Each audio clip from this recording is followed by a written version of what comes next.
2024 ఐపీఎల్లో next match Delhi Capitals మరియు sun Risers Hyderabad మధ్య జరగబోతోంది. ఈ మ్యాచ్ చాలా ఇంట్రెస్టింగ్ కాంటెస్ట్ అనమాట. అంటే ఈ రెండు టీమ్స్ మధ్య జరుగుతున్న ఇంట్రెస్టింగ్ కాంటెస్ట్ కాదు. ఈ మ్యాచ్ అయిపోయాక పాయింట్స్ టేబుల్లో చాలా చేంజెస్ జరిగే అవకాశం ఉంటుంది. ఎందుకంటే మీకు తెలుసు ఎస్ఆర్హెచ్ ఒక డిఫరెంట్ గేమ్ ప్లాన్తో వెళ్తుందనమాట. అంటే అపోజిషన్లని భయపెట్టడమే వాళ్ళ టార్గెట్ అన్నట్టుగా వాళ్ళు ముందుకు వెళ్తున్నారు. అండ్ ఇది కూడా నేను చెప్తున్నది కాదు, స్వయంగా ప్యాట్ కమిన్సే చెప్పాడు. మాతో ఆడాలి అంటే అపోజిషన్ భయపడాలి, ఆ విధంగానే మా గేమ్ ప్లాన్ ఉండాలని చెప్పి అలాగే ఆడుతున్నారు. ఇప్పటి వరకు 2024 ఐపీఎల్లో మాత్రమే 2 సార్లు 250 స్కోర్స్ని చేస్ చేసి వాళ్ళ హైయెస్ట్ స్కోర్ని మళ్ళీ వాళ్ళే చేస్ చేసుకొని ఒక రికార్డ్ని క్రియేట్ చేశారు. ఇక ఢిల్లీ క్యాపిటల్స్ విషయానికి వచ్చాము అంటే వీళ్ళ గేమ్ ప్లాన్ చాలా డిఫరెంట్గా ఉంది. ప్రెసెంట్ వీళ్ళకి ఒక విన్నింగ్ కాంబినేషన్ దొరికింది. టీంలోకి ఒక మంచి బ్యాట్స్మెన్స్ వచ్చారు. దీంతో బ్యాక్ టు బ్యాక్ విక్టరీస్ సాధించారు. ముఖ్యంగా గుజరాత్ టైటాన్స్తో ఆడిన ఒక తీరు అనేది అద్భుతం అనిపించింది. అంటే బౌలర్స్ అందరూ సూపర్గా పర్ఫామ్ చేశారు. అలాంటి టీమ్స్ మధ్య ఈ మ్యాచ్ జరగబోతోంది. సో ఫస్ట్ మనం ఈ రెండు టీమ్స్ యొక్క ప్లేయింగ్ 11 అలాగే మ్యాచ్ ప్రిడిక్షన్తో పాటుగా ప్లేయర్ బెట్లు కూడా తెలుసుకుందాము. అయితే ఈ వీడియోలో మీరు చూస్తున్న ప్రిడిక్షన్ ఫైనల్ కాదు. డిస్క్రిప్షన్ బాక్స్లో Telugu bus Telegram channel link ఉంది, వెంటనే వెళ్ళి జాయిన్ అవ్వండి. ఎందుకంటే మెయిన్ ప్రిడిక్షన్ అక్కడే దొరుకుతుంది మీకు. అక్కడైతే నేను టోటల్గా అన్ని అనాలిసిస్ చేసుకొని చెప్తానమాట. ప్లేయింగ్ 11 చూసి, ఇంపాక్ట్ ప్లేయర్స్ని చూసి, ముఖ్యంగా పిచ్ రిపోర్ట్ని చూసి. సో వెంటనే వెళ్ళి జాయిన్ అవ్వండి. డిస్క్రిప్షన్ బాక్స్లో లింక్ ఉంది. అలాగే మన ఇతర సోషల్ మీడియా ప్లాట్ఫామ్స్ని కూడా ఫాలో అవ్వండి.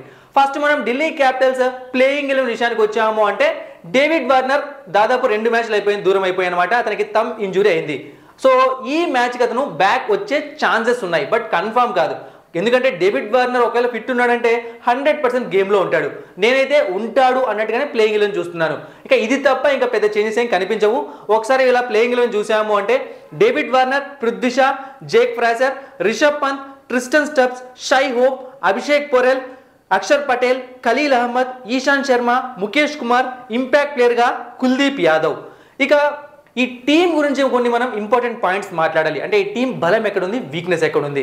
స్టార్టింగ్ గేమ్ స్టార్ట్ అయినప్పుడు వీళ్ళ వీక్నెస్ మొత్తం బ్యాటింగ్లోనే కనిపించింది. ఎందుకంటే స్టార్టింగ్ అంటే ఓపెనర్స్ రూపంలో కన్సిస్టెన్సీ లేకపోవడము, తర్వాత మిడిల్ ఆర్డర్లో మిచెల్ మార్ష్ ఆడకపోవడము.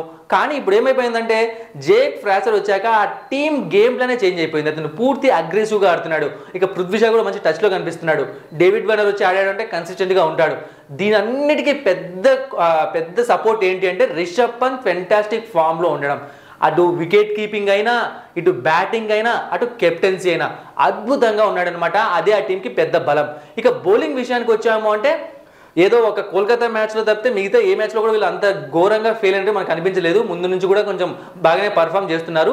ముఖ్యంగా ఈశాంత్ శర్మ లాంటి ఒక సీనియర్ బౌలర్, ఖలీల్ అహ్మద్, ఇక కుల్దీప్ యాదవ్, సో ముఖేష్ కుమార్, ఇప్పుడైతే బాగుంది, టీం సెట్ అయిపోయింది. ఇలాగే పర్ఫామ్ చేస్తే ఈ టోర్నమెంట్లో చాలా ముందుకు వెళ్ళే ఛాన్స్ ఉంటుంది. బట్ చూద్దాం, ఎస్ఆర్హెచ్ టీంతో ఆడడం అంటే అంత ఈజీ కాదు ప్రెజెంట్ ఉన్న సిచ్యువేషన్లో. ఇక నెక్స్ట్ మనం Delhi Capitals team Sunrisers హైదరాబాద్తో ఐపీఎల్ ఎలా పర్ఫామ్ చేసింది అంటే ప్లేయింగ్ 11లో ఉన్నవాళ్ళు చూసాము అంటే డేవిడ్ వార్నర్ 5 ఇన్నింగ్స్లో 121 రన్స్, పృథ్వీ షా 8 ఇన్నింగ్స్లో 211 రన్స్, జేక్ ఫ్రాసర్ ఎప్పుడు ఆడలేదు, రిషబ్ పంత్ 15 ఇన్నింగ్స్లో 492 రన్స్, ఆల్మోస్ట్ 50 యావరేజ్ ఉంది, షై హోప్ ఎప్పుడు ఆడలేదు, ట్రిస్టన్ స్టబ్స్ 1 ఇన్నింగ్స్ మాత్రమే ఆడాడు, 2 రన్స్ చేశాడు, అభిషేక్ పొరెల్ ఎప్పుడు ఆడలేదు, Akshar Patel 18 innings 197 runs 16 wickets, Kuldeep Yadav 13 innings అంటే 12 వికెట్స్, ఇక Khaleel Ahmed 1 inning 3 wickets, Ishant Sharma 8 innings 5 wickets, Mukesh Kumar 1 inning ఎప్పుడు వికెట్ తీసుకోలేదు. ఇక నెక్స్ట్ మనం మాట్లాడాల్సింది సన్ రైజర్స్ హైదరాబాద్ గురించి. ఒక కొత్త హైదరాబాద్ అయితే చూస్తున్నాము. ఇంతకుముందు మనం చాలా సందర్భాల్లో చూసాం, కానీ హైదరాబాద్ని ఎలాంటి హైదరాబాద్ని చూసాం, బౌలింగ్ అద్భుతంగా పర్ఫామ్ చేసే బౌలర్స్ ఉంటారు. అంటే బ్యాటింగ్ అంటే ఏదో కొన్ని మ్యాచ్లో 200, తర్వాత ఇక 120, 150, 160 ఈ రేంజ్ స్కోర్సే చూసాం. కానీ ఈసారి ఏం చేశాడో ప్యాట్ కమిన్స్, లేకుంటే ఆక్షన్లో తీసుకున్న ప్లేయర్స్ అద్భుతంగా పర్ఫామ్ చేస్తున్నారా, లేకుంటే వాళ్ళ మొత్తం టీం గేమ్ ప్లాన్ చేంజ్ చేసుకుని ఆడుతున్నారు ఎవరికి అర్థం కావట్లేదు అనమాట.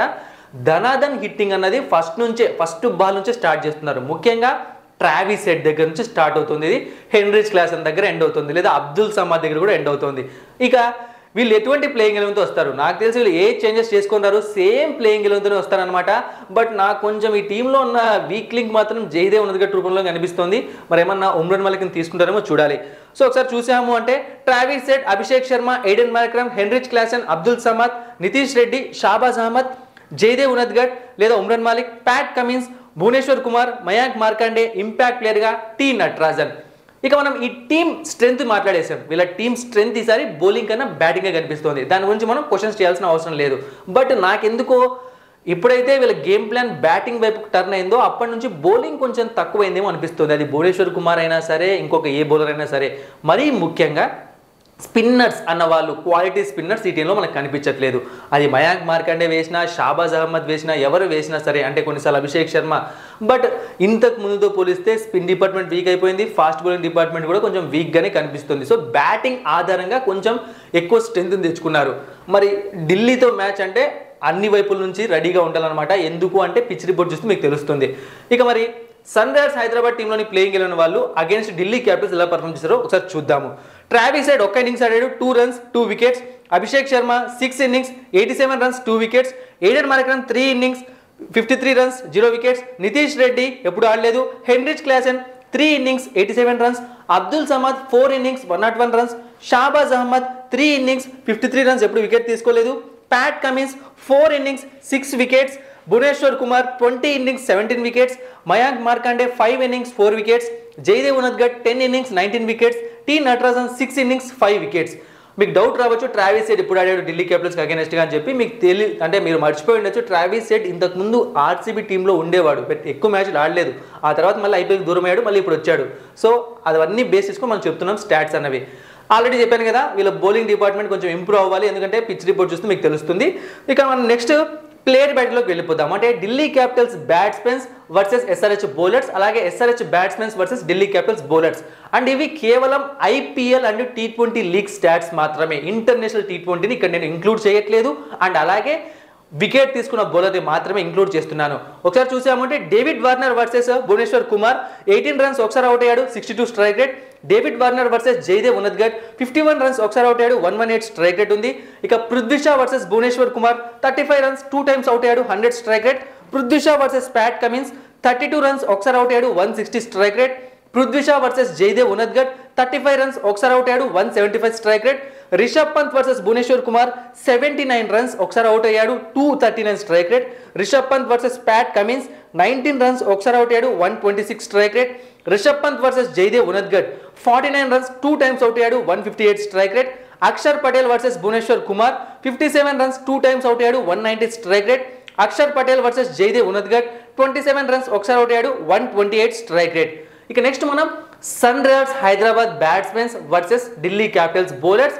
చెప్తున్నా కదా, కేవలం IPL and T20 stats, wicket తీసుకున్న బౌలర్ మాత్రమే ఇక్కడ మీకు కనిపిస్తాడు. సో ట్రావిస్ హెడ్ అప్పుడెప్పుడు ఆడాడు, కానీ ఆ రోజు బ్యాటింగ్ ఆడినట్లేడు అనమాట. అందుకే కొంతమంది బౌలర్స్ని ఫేస్ చేసిన రన్స్ ఎప్పుడు ఇవ్వలేదు, మాక్సిమం ఎవరిని ఫేస్ చేయలేదు. సో ఒకసారి చూసామంటే అభిషేక్ శర్మతో డైరెక్ట్గా స్టార్ట్ చేద్దాము. అభిషేక్ శర్మ వర్సెస్ ఖలీల్ అహ్మద్ 4 runs ఒకసారి అవుట్ అయ్యాడు, 133 strike rate. Abhishek Sharma versus Kuldeep Yadav 13 runs ఒకసారి అవుట్ అయ్యాడు, 185 strike rate. Abhishek Sharma versus Akshar Patel 6 runs 2 times out అయ్యాడు, 75 strike rate. Aiden Markram versus Khaleel Ahmed 12 runs ఒకసారి అవుట్ అయ్యాడు, 100 strike rate. Aiden Markram versus Akshar Patel 3 runs ఒకసారి అవుట్ అయ్యాడు, 75 స్ట్రైక్ రేట్. ఇక చాలా మంది బ్యాట్స్మెన్స్ ఉన్నారు కదా, ఎవ్వరూ కూడా ఎస్ఆర్హెచ్ అంటే ఢిల్లీ క్యాపిటల్స్లోని బౌలర్స్ని అంటే ఫేస్ చేసి వికెట్ ఇవ్వలేదు. కొంతమంది అయితే అస్సలు ఫేసే చేయలేదు. అంటే ఎయిడెన్ మార్కరమ్ చూసాము, అభిషేక్ శర్మను చూసాము, ఇక హెన్రిచ్ క్లాసెన్ అవ్వచ్చు, ఇంకా చాలా మంది ఉన్నారు, అబ్దుల్ సమాద్, వీళ్ళెవరు కూడా ఫేస్ చేయలేదు. ఇక నెక్స్ట్ మనం ఈ రెండు టీమ్స్ మధ్య హెడ్ టు హెడ్ ఫైట్ చూసాము. అంటే టోటల్గా 23 మ్యాచెస్ జరిగితే అందులో ఢిల్లీ క్యాపిటల్స్ 11 మ్యాచెస్లో గెలిస్తే సన్ రైజర్స్ హైదరాబాద్ 12 మ్యాచెస్లో గెలిచింది. బ్యాటింగ్ ఫస్ట్ చేసినప్పుడు Delhi 6 matches and SRH 6 matches. Batting second చేసినప్పుడు Delhi 5 matches, SRH 6 matches. So ఇప్పుడు మెయిన్ మ్యాటర్ పిచ్ రిపోర్ట్. ఈ మ్యాచ్ ఎక్కడ జరుగుతుంది అంటే ఢిల్లీ క్యాపిటల్స్ హోమ్ గ్రౌండ్. అంటే ఇంతకుముందు వాళ్ళు స్టార్టింగ్ మ్యాచెస్ విశాఖపట్నం మన వైజాగ్లో ఆడారు, కానీ ఈ మ్యాచ్ వాళ్ళ నిజమైన హోమ్ గ్రౌండ్ అయిన అరుణ్ జైట్లీ అంటే ఫిరోజా షా కోట్లా స్టేడియంలో జరగబోతోంది. ఇక్కడ పిచ్ రిపోర్ట్ అంటే ఫస్ట్ టైం జరగబోతోంది. బట్ ఇక్కడ పిచ్ రిపోర్ట్ చాలా డిఫరెంట్గా ఉందన్నమాట గత ఒక 1-2 yearsగా. ఎందుకంటే ఇంతకుముందు ఢిల్లీ పిచ్ ఎలా ఉండేది అంటే స్లో వికెట్, స్పిన్నర్స్కి అద్భుతంగా అనుకూలించేది. బట్ ఆ పిచ్ని కొంచెం చేంజ్ చేశారు. దీంతో అది ఇప్పుడు ఈ మధ్య కొంచెం బ్యాటింగ్కి కొన్నిసార్లు ఫేవర్గా ఉంటుంది. ఇంకా డిఫరెంట్ పిచెస్ ఉన్నాయన్నమాట. అవైతే పూర్తిగా బౌలింగ్ అనుకూలిస్తాయి. అంటే డిఫరెంట్ కైండ్ ఆఫ్ పిచెస్, ఒక 2-3 పిచ్లు ఉన్నాయి.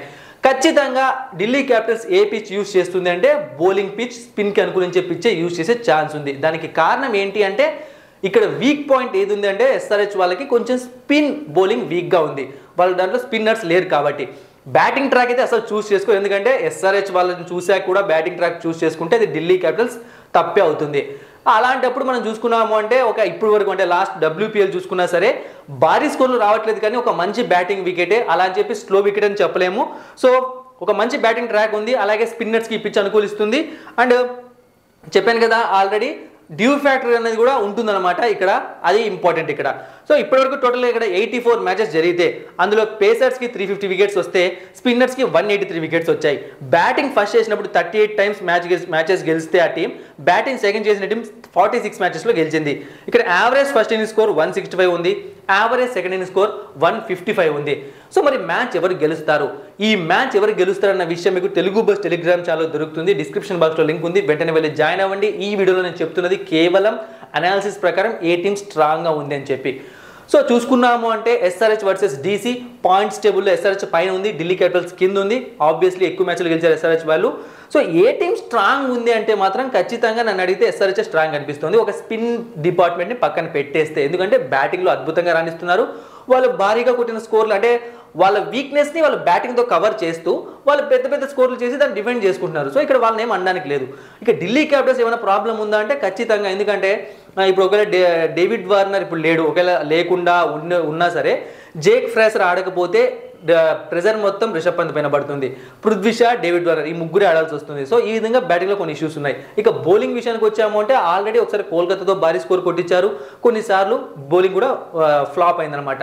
బట్ SRH ఖచ్చితంగా గెలుస్తుందని నేను చెప్పట్లేదు, స్ట్రాంగ్ ఏదుందని చెప్పాను. ఇక్కడ మాత్రం ఫేవర్ ఢిల్లీకి ఉంటుంది మ్యాచ్. ఎందుకు అంటే చెప్పాను కదా, వాళ్ళు పిచ్ని ఖచ్చితంగా స్పిన్ పిచ్ని తీసుకునే ఛాన్స్ ఉంది. అలా తీసుకున్నారు అంటే ఇక్కడ ఈ సైడ్ బ్యాట్స్మెన్స్ కూడా ఇబ్బంది పడతారు, దాంతోపాటుగా స్పిన్నర్స్ లేరు. కానీ ఢిల్లీ క్యాపిటల్స్ టీంలో క్వాలిటీ స్పిన్నర్స్ ఉన్నారు, కుల్దీప్ యాదవ్ అండ్ అక్షర్ పటేల్. సో అందుకే చెప్తున్నాను అనమాట. మెయిన్ ప్రిడిక్షన్ మీకు తెలుగు బస్ టెలిగ్రామ్ ఛానల్ దొరుకుతుంది, డిస్క్రిప్షన్ బాక్స్లో లింక్ ఉంది, వెంటనే వెళ్ళి జాయిన్ అవ్వండి. Thank you for watching and supporting మీ. మరిన్ని ఇంట్రెస్టింగ్ వీడియోస్ కోసం సబ్స్క్రైబ్ చేయడం మర్చిపోకండి.